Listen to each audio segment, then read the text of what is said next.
मार देते नाले जब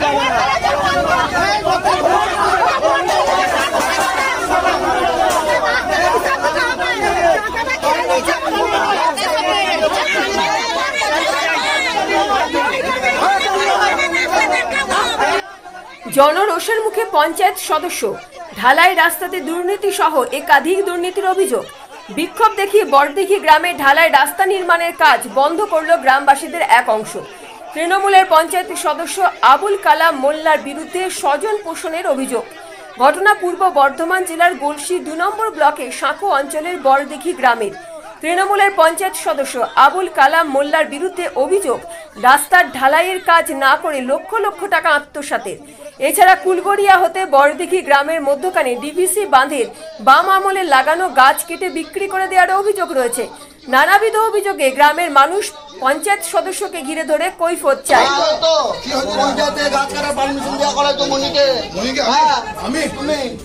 পঞ্চায়েতগুলো পারমিশন দেয় না, পঞ্চায়েতে পারমিশন দেয় না, কিন্তু প্যাডটাতে লেখা প্রমাণ লেখা।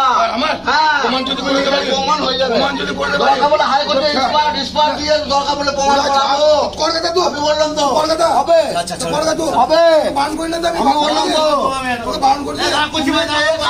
কন্ট্যাক্ট করে চুপ কর। গাছ কাটা তোমার গাছ তুমি কন্ট্যাক্ট করেছো। আমি আমার পাবে কন্ট্যাক্ট করাইলে দাঁড়িয়ে বলে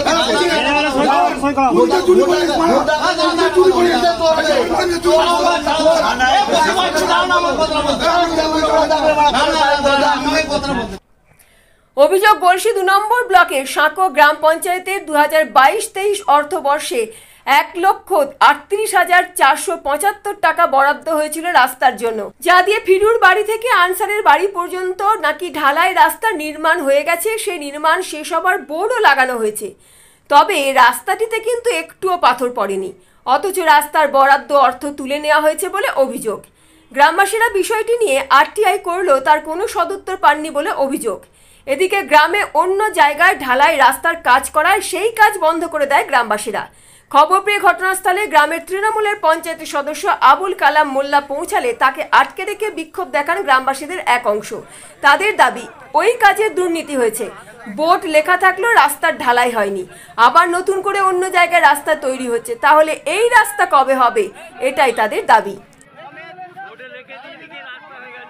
কাজটা বন্ধ করা আমাদের উদ্দেশ্য নয়, এই কাজটা হবে, কিন্তু এই কাজটা হওয়ার আগে সদস্যকে জবাব দিতে হবে এই কাজটা গেল কোথায়। এটা 2023 সালে অর্ডার হয়েছিল, দেখুন সব বর্ণনা দেওয়া আছে। প্রকল্পের নাম বড়দিঘি নামে ফিরুর বাড়ি থেকে আনসারের বাড়ি পর্যন্ত ঢালাই রাস্তা নির্মাণ। এটা হয়নি, বোর্ড লাগানো ছিল একটা বাঁশ বাগানের আড়ালে, বাথরুমের পেছনে বাঁশ বাগানের আড়ালে লাগানো ছিল, যে জায়গায় কোনো মানুষের নজর যাবে না। যে জায়গাটা পর্যন্ত লোকেশনটা দেওয়া আছে এই জায়গায় একটা পাথর পর্যন্ত পড়েনি। এই কাজটার আমাদের কৈফিয়ত দিতে হবে সদস্যকে। রাস্তার ব্যাপারে আরটিআই ফাইল করেছি আমি, ঠিক আছে, 2 বার পঞ্চায়েতে পাঠানো হয়েছে বাই পোস্টে। এরা মানে কোনো কিছুই মানেন না। বরাদ্দ হয়েছে, টাকাও এসেছে, খাওয়া হয়ে গেছে, তার জন্য আমরা তথ্য জানার জন্য আরটিআই ফাইল করেছি। কোর্টকে পর্যন্ত আইনকে পর্যন্ত বুড়ো আঙুল দেখিয়ে দিচ্ছে, ওখানে বসে থেকে এই আরটিআই ফাইলগুলো ঘুরিয়ে দিচ্ছে, রিসিভ পর্যন্ত করছে না। এখনও পর্যন্ত আমার একটা বাইপোস্ট করা আছে। আমার গ্রামের মানুষের স্বার্থে যদি আমাকে হাইকোর্ট পর্যন্ত যেতে হয়, জনস্বার্থ মামলা যদি করতে হয়, আমি রাজি আছি। দেখুন আইপিও দেওয়া আছে, কোর্ট ফি দেওয়া আছে, কিছুই মানেন না। এত বড় নেতা হয়েছে, মন্ত্রী হয়ে গেছে, এরা আইন কানুনকে কিছু মানেন না। কিছুদিন আগে গাছ চুরি করেছে, সে কমপ্লেনও করা আছে, কমপ্লেন কপি করে দাও তো। গাছ চুরি, গাছ চুরি, গ্রামবাসী সবাই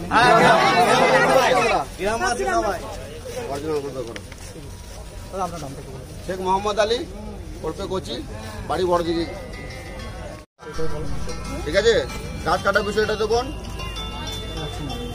ঠিক আছে, এখন গাছ কাটা বলছি, পিএসকে জানিয়েছি, বিডিওকে জানিয়েছি, বন দপ্তরকে জানিয়েছি।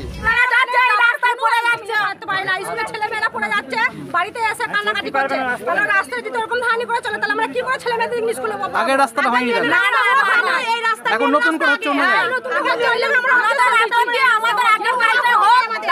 নতুন কাজটা হবে, আগের কাজটা হোক, তারপরে নতুন রাস্তা হবে।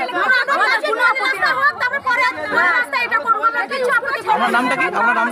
আমার নাম রুবি বেগম। তবে গোটা ঘটনায় সিপিআইএমকে কাঠগড়ায় তুলেছেন পঞ্চায়েত সদস্য আবুল কালাম মোল্লা। তার দাবি, রাস্তা চওড়া করার জন্য ওই টাকায় রাস্তার আংশিক কাজ হয়েছে। তবে সিপিআইএম এর মদতে গ্রামের কিছু মানুষ না বুঝে গ্রামের অন্য রাস্তার কাজ বন্ধ করেছে বলে তিনি অভিযোগ তুলেছেন। 15-এর কাজ যেটা হচ্ছে, এটা এরপরে আর একটা কাজ টেন্ডার হয়ে গেছে, টাকা ঢুকে নেবে, ওয়ার্ক করার দিন যে রাস্তার জন্য বলছে ওইটুকু হলেই কমপ্লিট, গ্রামের মেন রাস্তা শেষ। তো এর মধ্যে তো কোনো আমি রাজনীতি খুঁজে পাচ্ছি না। এখানে হয়তো কেউ উস্কানিমূলক সিপিএম টিমের লোক আছে, আমাকে খবর আছে যেটা, তারা ইন্ধন দিয়ে মানুষকে বোকা বানিয়ে এই জিনিসটা করলো। কিন্তু বন্ধ করে ভুল করলে ওরা পঞ্চায়েতে গেলে জিনিসটা জেনে যেত, বা বিডিও অফিসে এই জিনিসটা জেনে যেত। ওরা যেটা বলতে চাইছে যে ওই রাস্তাটার কাজ না করে সেই যে বরাদ্দ অর্থ, সেই বরাদ্দ অর্থ নাকি কেউ নিয়ে নিয়েছে। এটা কতটা সত্যি? এগুলো হয় না, এগুলো এইভাবে হয় না। এগুলো পঞ্চায়েতে বা এই কাজে হয় না। সেই কাজে এস্টিমেট হবে, সেই কাজে এস্টিমেট হওয়ার পর ওটা কাজ হবে, ইঞ্জিনিয়ার দেখবে, সেখানে প্রধান দেখবে, প্রধান সই করবে, তারপরে পেমেন্ট পাবে।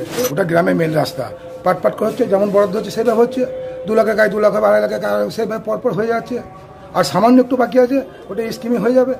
সিপিএমের কয়েকটা আছে, তারা চুপচাপ বসে আছে, তারা মানুষকে বিভ্রান্ত করছে, উল্টোপাল্টা বুঝিয়ে এই জিনিসগুলো এরকম করছে। বিষয়টি নিয়ে সিপিআইএম এর গলসি 2 নম্বর এরিয়া কমিটির সদস্য আতিয়ার রহমানের সঙ্গে ফোনে যোগাযোগ করা হলে তিনি বলেন, ওটা তৃণমূলের 2 গোষ্ঠীর বিবাদ, বোর্ড লাগিয়েছে অথচ কাজ হয়নি, এমন অভিযোগ তিনি শুনেছেন। জানিয়ে গ্রামের মানুষ আরটিআই করেছেন, এতে সিপিআইএম এর কোনো যোগ নেই। কি বলছেন শুনবো তিনি। বর্তমান গ্রাম পঞ্চায়েত সদস্য আবুল কালাম মোল্লা সিপিআইএম পার্টির উপর যে দোষারোপ করছে, সেটা সর্বৈব মিথ্যা কথা। এটা হচ্ছে ওদের গোষ্ঠীদ্বন্দ্বের একটা ফল।